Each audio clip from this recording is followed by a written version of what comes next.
पावसाळ्याच्या आगमनासोबतच शेतकरी पेरणीच्या तयारीत व्यस्त झाले आहेत. मात्र शेतीची मशागत सुरू करण्यापूर्वीच धारणी तालुक्यात शेतकऱ्यांसमोर एक मोठा प्रश्न उभा ठाकला, तो म्हणजे डिझेलची कमतरता. आज धारणी शहरातील भारत आणि HP पेट्रोलियम पंपावर वाहनांच्या आणि ट्रॅक्टरच्या प्रचंड रांगा पाहायला मिळाल्या. शेतकरी सकाळपासून डिझेलसाठी प्रतीक्षा करत असल्याचे चित्र दिसून आले.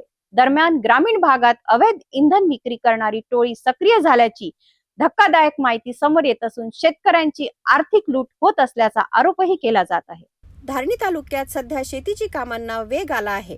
पुढील काही दिवसात पेरणीला सुरुवात होण्याची शक्यता असल्याने शेतकरी जमीन तयार करण्याच्या कामात व्यस्त आहेत. मात्र याच काळात डिझेलच्या वाढत्या मागणीमुळे पेट्रोल पंपावर मोठी गर्दी उसळल्याचे चित्र पाहायला मिळत आहे.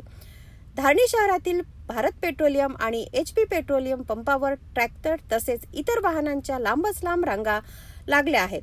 अनेक शेतकऱ्यांना तासनतास प्रतीक्षा करावी लागत असल्याचेही चित्र समोर आले आहे. शेतीची कामे वेळेत पूर्ण करण्यासाठी डिझेल अत्यावश्यक असताना निर्माण झालेल्या परिस्थितीमुळे शेतकरी चिंतेत आहेत.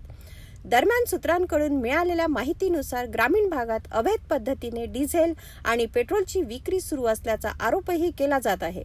विशेषतः बैरागड, सुसरदा आणि आसपासच्या परिसरात मोठ्या प्रमाणावर इंधनाचा काळा बाजार होत असल्याची माहिती समोर आली आहे.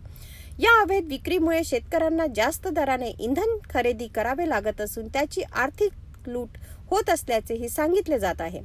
मात्र या प्रकरणी संबंधित विभागाकडून अद्याप कोणतीही अधिकृत माहिती समोर आलेली नाही. शेतकरी आणि नागरिक प्रशासनाने या प्रकाराची चौकशी करून दोषींवर कठोर कारवाई करावी अशी मागणी जोर धरत आहे.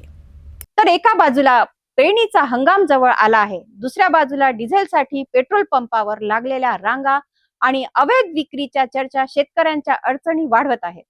जर वेळेत या प्रश्नावर तोडगा निघाला नाही तर त्याचा थेट परिणाम शेतीच्या कामावर होऊ शकतो. प्रशासन याकडे गांभीर्याने लक्ष देणार का? अवैध इंधन विक्री करणाऱ्यांवर कारवाई होणार का? आणि शेतकऱ्यांना दिलासा मिळणार का? हे पाहणे आता महत्त्वाचे ठरणार आहे.